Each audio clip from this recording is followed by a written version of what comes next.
Assalomu alaykum.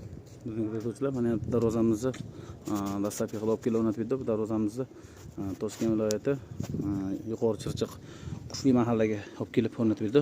Darvozamiz razmeri 380 ga, balandligi 335 bo'lgan. Tepalarda naveslargacha yasab berganmiz. Darvozamizda ikkita yondagi shivellar, qovurg'a profillari 8 ga to'g'ri profil, leslarimiz 1.8 pulsa va 2 qavatli bo'lgan. Tepalarda shersha va leslargacha qilib berganmiz. Hop, bu darvozamizni kraskalar avtomobilni Devo kraska, naveslari tepalarni Lexan qilib berganmiz. Silliqqa ishlab bergan, ishimiz sifatini ko'rsana bo'ladi.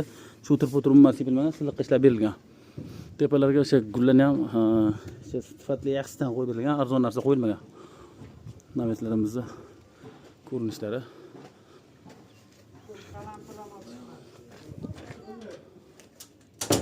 Toza zo'bir zamok, sentr ruchka, pachimnili oshomoshi, har bittasida pachimnili oshomoshi bo'ladi. Darvozamizning orqa ko'rinishi. Endi changligini hisobga olmaganda, xudo xolsa, ishimiz sifatiga baho bersani bo'laveradi.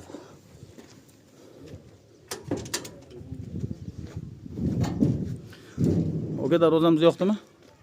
Zo'r yo'q, katta kor. Tenjaningiz sog' bo'lsin.